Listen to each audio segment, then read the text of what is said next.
that I use to know when to buy and sell the stock. The problem most investors or amateurs have when they're trading or buying and selling shares is they don't know when they're going to get in and they don't know when they're going to get out. And to me, if you don't know those two important things, then you shouldn't be investing money in the first place. A lot of people invest, they'll buy stock, they'll hold it, hoping to make a capital gain, but I often ask those people, well, what price are you going to sell your shares or your stock at? And they can't answer that. I say, well, if you don't know when you're going to sell the shares, what's the point in having them? How are you going to make a capital gain if you don't know when to sell them? So I want to show you what I do to get a rough idea. More importantly, I actually look at the fundamentals of the company. And when I say fundamentals, I look at, is the company making a profit now? Does it have a competitive advantage against its competitors within its industry? Is it keeping up? And will it make a profit in the future? Because that way I know even if the market falls and takes the stock price down with it, chances are, because it's making a strong profit, it's got a competitive advantage, over the long run it will recover and get back up to the price that you expect it to. But I don't actually invest for capital gains, which is a lot of people assume that's what I do. I invest for cash flow, which is completely different, so I can have a lifestyle and do all the fun things that I want to do, rather than buy, hope and pray, which is what most people do. I create a market and I make an income every single month.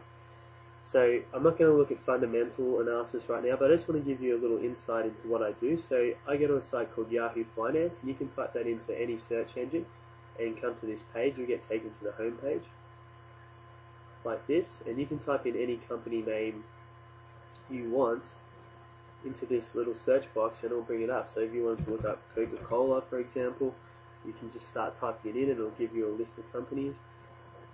I'm from Australia. A lot of people like to look at BHP, buy, hold and pray is what some of us call it when we joke about people who buy BHP shares, because they tend to buy it at the top of the market when the media is getting all excited about it and they lose money instead of getting in when the market's falling and the price is low. So this is where you can come and type in any company and get the information you need. So I'm just going to look at the stock that I was looking at before, Kraft. As you can see here, Kraft symbol.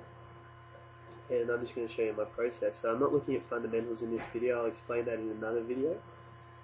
But this is how I would get an indication of when to buy and sell a particular stock. Now, this isn't a recommendation, I'm just showing you my system.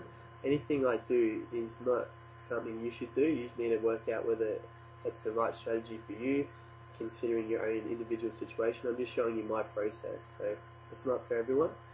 You can lose money investing. There's no guarantee what I say is right and will happen, but this is what I do. So you can get these come to a section called charts for any company that you type in the stock code or the company name and click get quotes. You'll bring up all this information here. And I'm just going to show you how I get information on the right price. Now this is called technical analysis, and investors who are investing for the short term generally use technical analysis to get their buy and sell signals when they're going to get in and when they're going to get out. The everyday investor doesn't even look at this stuff, so they don't know when to get in and when to get out, so they make terrible decisions. But what I'm going to do is I'm going to look at the last 6 months, because I invest generally over 1 week. My investments last anywhere from 4 to 1 week, so I don't look terribly far back in time. I might look back 1 year as a maximum, but generally about 6 months. And what I do is I channel stocks. So you can get a chart on any company, like I said, at Yahoo Finance. And what I look for is these little signals down here. What they are is they're called support levels. And what support levels give you is a price that the stock generally will fall to, but won't fall below.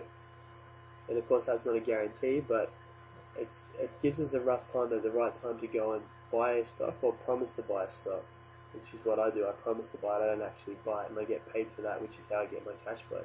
So you can see here at $33, it seems that the stock will fall to around $33, go up, get back down to around $33, go up, and then fall. So just by going through a simple process like this, you can make a much better decision knowing that would be an okay price, in my opinion, to promise to buy this stock at, say, $33, versus most people who probably come in and buy it up the top here at $35 when the market's good. And that seems to me like it's a resistance level. And what a resistance level is, a price that the stock generally won't go above. So it'll get up to that price and then it'll go back down again.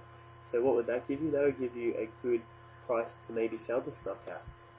So if you were buying it at 33 and it got up to 35, then in my opinion that would be an okay time to sell, because if you look here, it generally goes 33 up to 35, down a little bit is an exception here where it's gone through the resistance level at the top, it's gone back down to 33, covered back up to 35, back down to 33, back up to 35, and it's sort of plateauing there. So just doing a simple process like this, you can get some good buy and sell signals for a company, versus not doing it and just hoping and praying.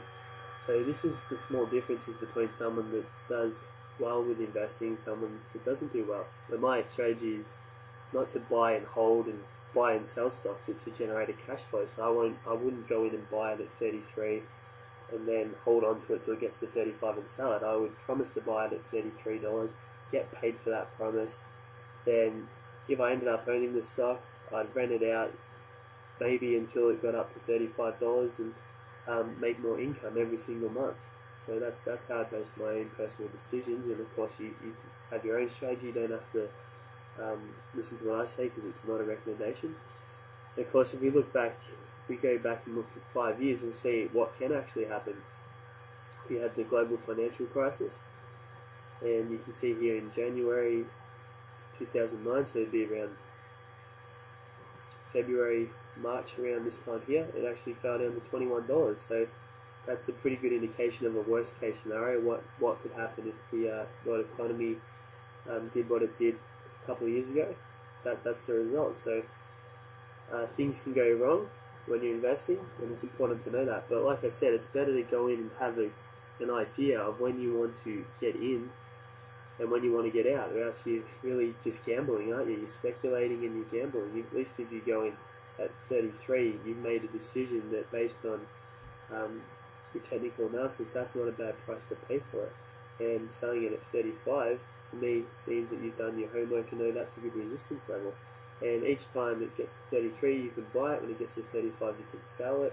When it gets down to 33, you can buy it again. When it gets to 35, you can sell it. When it gets to 33, you can buy it. When it gets to 35, you can sell it. Instead of just buying and hoping that one day it's higher than it is when you bought it, you can make regular income off it. And there's more advanced strategies which I explain in my course, but this is just how I get my indication of the price that I might like to buy or sell a stock at.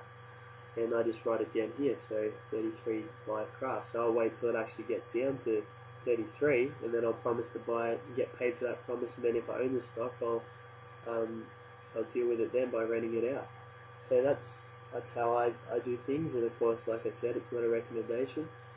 You need to weigh up your own position and make sure you make decisions that are right for you. Be comfortable with the risk. Like I said, we had a look at what can happen in the GFC with this 5-year chart. So you need to be comfortable with risks that are associated with investing before you make a decision. So thanks for watching, and I hope this video was valuable. And like I said, you can look up any company that you type into here and get the information that you need. So that's technical analysis and share channeling. This is the strategy that I just showed you. And I'll talk more about other strategies like fundamental analysis in some other videos.